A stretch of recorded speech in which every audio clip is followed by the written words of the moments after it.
Hi, everyone. Just to introduce myself briefly, I am Ruth Stross, Director of Services and Healthcare Professional Lead at the MS Trust. I am a multiple sclerosis nurse by background.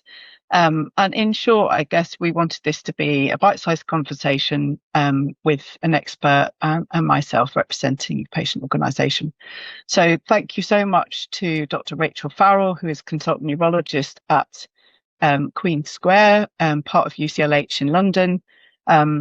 We're here to talk to you about this update with regards to Fampridine and what it means for people with MS and for healthcare professionals who obviously are supporting them.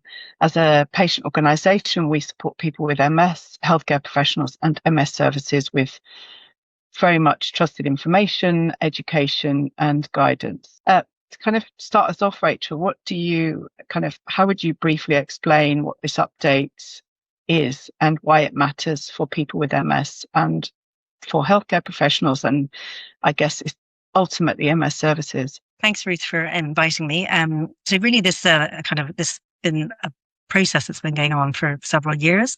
So this update now finally means that this medication called prolonged release Fampridine will be available to people with multiple sclerosis in England. It specifically is for people who have problems with walking.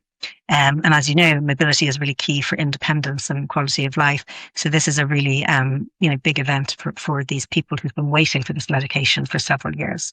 Yeah, absolutely. I mean, for anyone less familiar, I'm sure lots of healthcare professionals and people with MS will be very familiar, but why can MS make walking more difficult? So as you know, multiple sclerosis is characterized by inflammation within the brain and the spinal cord. And this inflammation causes damage to the nerves. In some situations, the lining that helps with conduction gets stripped away. We call this demyelination. But the nerve itself is intact, but conducts more slowly. And in some cases, then the nerve will degenerate, and this leads to more permanent impairments that people experience. So how this manifests in the person with multiple sclerosis can be weakness, loss of sensation, impaired balance, stiffness and spasms in their muscles. And all of these make walking much more difficult. Yeah, thank you. And I mean, particularly with this medication, how might Fampridine help people with MS? So what this medication is thought to do is that it blocks some of the ion channels, potassium channels on these kind of demyelinated nerves. So the nerves that are intact, but just not conducting properly. And what it does is it helps the nerve signals propagate more quickly, and therefore it can improve function. So what benefits do you think will people find other than the immediate ones that you've just mentioned about the improvement in function? What else do you think there are other kind of knock-on effects as to their kind of quality of life from the treatment? So as I mentioned, we kind of have a hypothesis of how it works. And that also leads to the fact that not everybody responds to this, which I think is important for some people to be aware that in the trials, it was just under 45% who responded.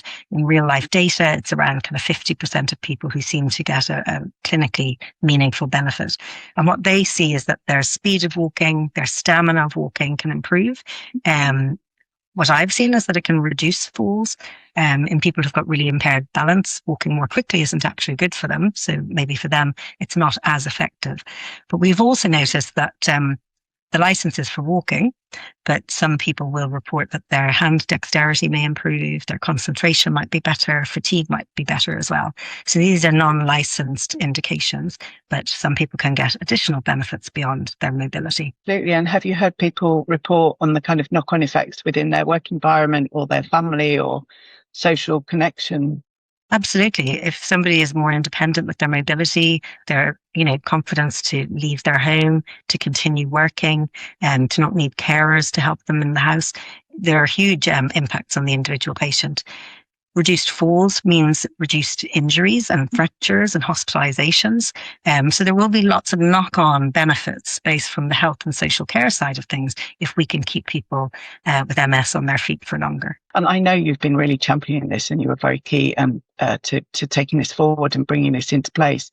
Why has it taken till now for it to be to come on board for England in line with the rest of the UK? Yeah, I think it's getting medications and access to new kind of innovations and treatments is a complex process.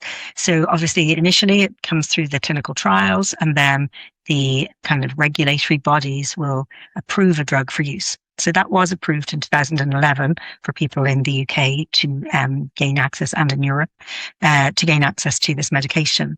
However, the initial kind of review by NICE at the list price deemed it not to be cost effective. They knew it was effective, but they just didn't think it was effective enough for the price that would, and the volume of patients that would need to access this treatment. Then more evidence is collected. We can go back and ask them to review it again. So between 2019 and 2023, interestingly, Wales, then Scotland, and then finally Northern Ireland all approved Fampine for use in their nations. And you may be aware that the health services are quite independent. So just because something's available in Scotland, it doesn't mean we get it in England and vice versa. But it's probably unusual the way that it occurred, that usually treatments may become available in England sooner than the devolved nations. So in 2022, there was another NICE guideline published, and that had taken over a year to put together. And again, in this guideline, they deemed it not cost effective. However, interestingly, they did look at the price that they would agree to fund it, but didn't actually approve it. But this kind of gave us a kind of a gateway, as it were, to approach NHS England and submit what we call a commissioning policy proposal. And in this, with additional kind of real world data and further trials, we were able to make the case that actually it does meaningfully change the quality of life for people with multiple sclerosis and should be available. As you are all aware, we've had changes of governments and changes in the health system. So this all meant the whole process from submitting in 2024, it was only considered in May of this year by the commissioning group. And I was absolutely delighted last week when I heard that finally people with MS and walking impairment in England will gain access to Fampridine. Absolutely. Congratulations. I think it's really exciting. It has been a welcoming, but it's really good to see. I know you've already touched on who might be eligible, but I guess, how do you think people listening, so healthcare professionals or people with MS, how should they navigate this? Because I guess it's going to be quite a change for MS teams. And I know there are, as you've already alluded to, for people that respond, it's good, but that's part of the kind of that initial bit of the pathway. I don't know, what would your advice be around that?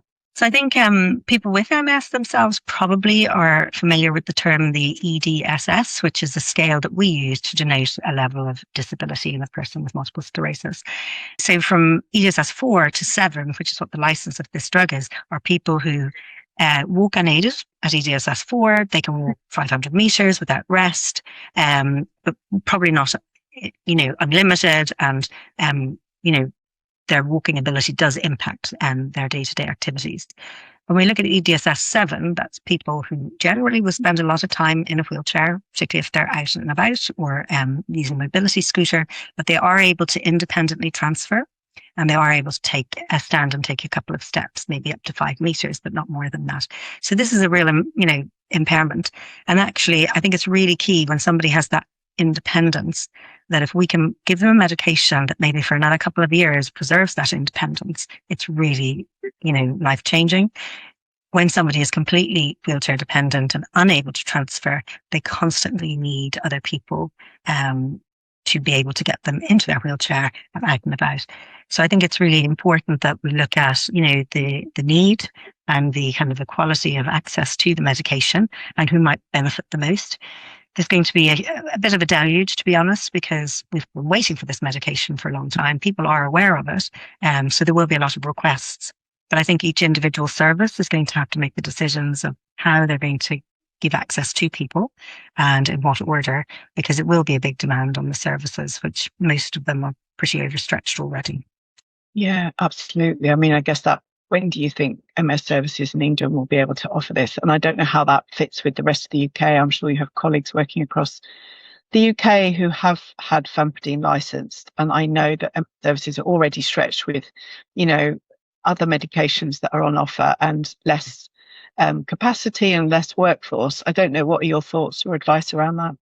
Yeah, I think we have to look at the the manpower that we have and the skills of each individual.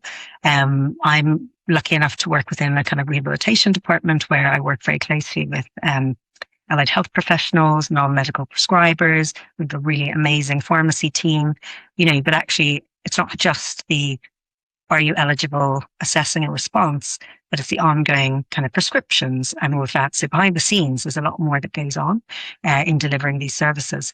So I think we're all becoming quite innovative in how we can do more with less, and technologies, as I say, the non-medical prescribers can really assist the neurologists as well. But I think each service will look and design something that works for them would really be the main advice. I don't think it's going to be a one size fits all. I agree, absolutely. And there'll be support. I mean, before I close, is there anything else that we haven't touched on that you'd like to mention, Rachel? I would say that, I think it's really useful for patients or people with MS to indicate to their team that they're interested, but also to be aware that it's very, very exciting news, but we've seen this with so many other treatments. It can take quite a bit of time to get these services set up and the provision to the individual people. So a little bit of patience is going to be required by all people. And I completely reiterate with what you're saying around kind of like looking at the roles within the MS multidisciplinary team, because I think it's exciting that it's becoming more complex, but it also is something that we need to look at. Thank you so much. It's been a really helpful overview. I think as you've already said, for people with MS, if you have any other questions, please do speak to your MS teams. And if you don't have one, please ask for a referral from your GP, as this may be something that is a conversation to be had. You can also contact our helpline and do find the information on our web pages alongside any publications around this. There are other podcasts and information, but for healthcare professionals and MS services, we have education and, again, some other information. Please do have a look. If you need to contact us directly, please contact us at education@mstrust.org.uk. And thank you so much for listening. And thank you again, Rachel, for your time. It's been really good to talk to you. Thank you.